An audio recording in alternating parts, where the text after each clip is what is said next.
মাধ্যমিক পরীক্ষার্থীদের জন্য আজ দ্বিতীয় পর্বে দ্বিতীয় অধ্যায় জীবনের প্রবাহমানতা এর প্রথম পার্ট কোষ বিভাজন এবং কোষচক্র। আমি প্রতিটা অধ্যায় থেকে প্রতিটা পার্ট থেকে বেশ কিছু গুরুত্বপূর্ণ প্রশ্ন আলোচনা করছি। এর আগের পর্বে প্রথম অধ্যায় থেকে গুরুত্বপূর্ণ প্রশ্নগুলো দিয়ে দিয়েছি এবং চিহ্নিত চিত্রও দিয়ে দিয়েছি। যদি কেউ দেখে না থাকো তাহলে আমি এই ভিডিও ডেসক্রিপশন বক্সে আগের পর্বের লিংক দিয়ে দেব, তোমরা দেখে নিও।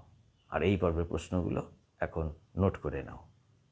আর হ্যাঁ, যারা এখনও চ্যানেলটি সাবস্ক্রাইব করোনি তারা চ্যানেলটি সাবস্ক্রাইব করো, আর প্রত্যেকটি ভিডিওর নোটিফিকেশন পাওয়ার জন্য নোটিফিকেশন বেল অন করে দাও।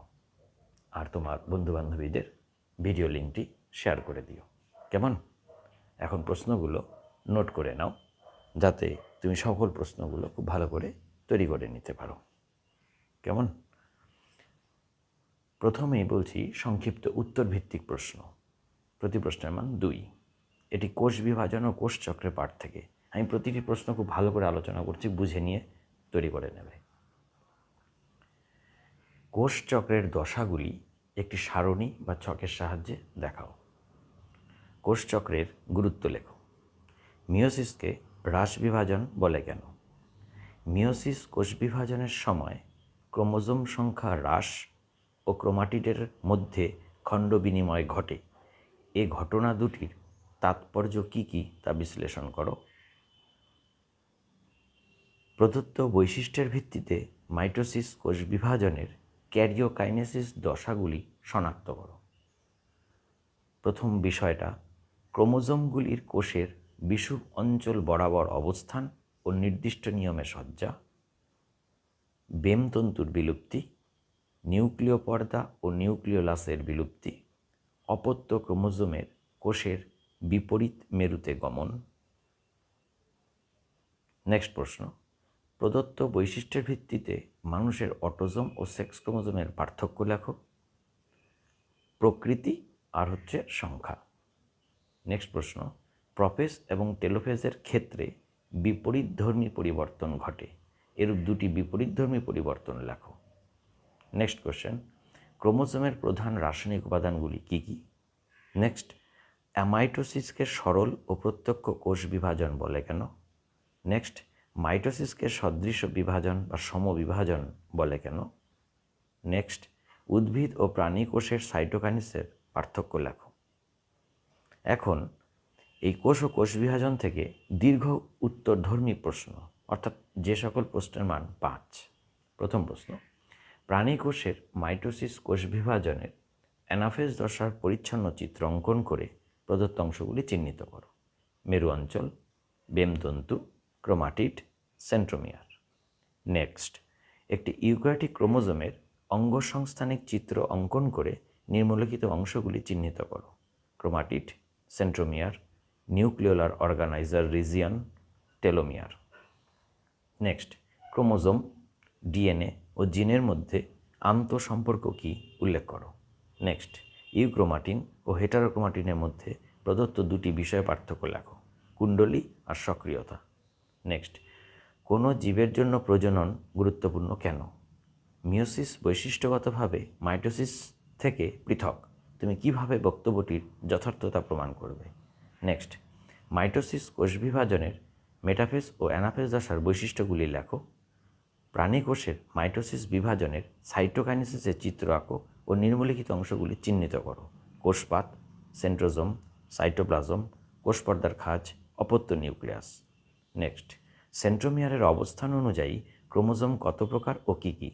অটোজোম ও সেক্স ক্রোমোজোম কাকে বলে? নেক্সট, কোষচক্র কাকে বলে? কোষচক্রের ইন্টারফেস দশার সংক্ষিপ্ত বিবরণ দাও। এবার দ্বিতীয় পার্ট, জনন। এই জনন থেকে সংক্ষিপ্ত উত্তরধর্মী প্রশ্ন, প্রতি প্রশ্নের মান 2। কেমন? মাইক্রোপ্রোপাগেশন কিভাবে সম্পন্ন করা হয়? নেক্সট, স্পাইরোগাইরা ও প্ল্যানেরিয়ার অযৌন জনন কোন কোন পদ্ধতিতে সম্পন্ন হয়? শুধু পদ্ধতি দুটোর নাম লিখলেই হবে। অপুংজনী বলতে কি বোঝো? উদাহরণ দাও। অযৌন ও যৌন জননের মধ্যে প্রদত্ত বৈশিষ্ট্যের ভিত্তিতে পার্থক্য নিরূপণ করো। 1 নম্বর বৈশিষ্ট্য হচ্ছে জনিত্রী জীবের সংখ্যা, 2 নম্বর বৈশিষ্ট্য হচ্ছে অপত্য প্রকৃতি। যৌন জননের মিওসিসের ভূমিকা উল্লেখ করো। গেমিউল ও উগ্যামি কি? জোড় কলম কাকে বলে? এবার হচ্ছে দীর্ঘ উত্তরধর্মী প্রশ্ন, অর্থাৎ প্রতি প্রশ্নের মান 5। ফার্নের জনুক্রম রেখাচিত্রের সাহায্যে বর্ণনা করো, অর্থাৎ শব্দছকের মাধ্যমে। নেক্সট, অঙ্গজ জননের 2টি গুরুত্ব লেখো। উপযুক্ত উদাহরণসহ অযৌন জননের 5টি পদ্ধতি বর্ণনা করো। নেক্সট, যৌন জনন কাকে বলে? যৌন জননের গুরুত্ব লেখো। নেক্সট, যৌনক্রমের গুরুত্ব লেখো। অঙ্গজ জনন ও অযৌন জননের পার্থক্য লেখো। নেক্সট, সপুষ্পক উদ্ভিদের যৌন জনন, এটা নেক্সট পার্ট। সংক্ষিপ্ত উত্তরধর্মী প্রশ্ন, প্রতি প্রশ্নের মান হবে 2। কোন কোন বাহক প্রদত্ত উদ্ভিদগুলোর পরাগযোগ সম্পন্ন করে?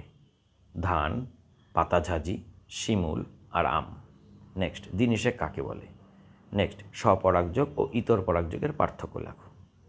এবার এই চ্যাপ্টার থেকেই, মানে অর্থাৎ সপুষ্পক উদ্ভিদের যৌন জনন থেকেই দীর্ঘ উত্তরধর্মী প্রশ্ন, অর্থাৎ প্রতি প্রশ্নের মান 5। সপুষ্পক উদ্ভিদের যৌন জননের প্রদত্ত 3টি পর্যায়ের ঘটনাগুলি বিবৃত করো। 1, জননকোষ বা গ্যামেট উৎপাদন। 2, নিষেক। 3, ভ্রূণ সৃষ্টি ও নতুন উদ্ভিদ গঠন। জলপরাগী ফুলের 2টি বৈশিষ্ট্য লেখো। নেক্সট, পরাগযোগ কাকে বলে? বায়ুপরাগী ও জলপরাগী ফুলের বৈশিষ্ট্য লেখো। নেক্সট পার্ট, বৃদ্ধি ও বিকাশ। এর থেকে সংক্ষিপ্ত উত্তরধর্মী প্রশ্ন, অর্থাৎ প্রতি প্রশ্নের মান 2। বৃদ্ধি কাকে বলে? বিকাশ বা পরিস্ফুরণ কি? মানব বৃদ্ধির পর্যায়গুলি কি কি? বয়ঃসন্ধির বৈশিষ্ট্যগুলি লেখো। নেক্সট হচ্ছে দীর্ঘ উত্তরধর্মী প্রশ্ন, প্রতি প্রশ্নের মান 5। বিকাশ বা পরিস্ফুরণ কি? জীবের বৃদ্ধির দশাগুলির সংক্ষিপ্ত পরিচয় দাও। কেমন? এই দ্বিতীয় অধ্যায় থেকে প্রতিটা পার্টের 2 এবং 5 এই প্রশ্নমানের প্রশ্নগুলো গুরুত্বপূর্ণ।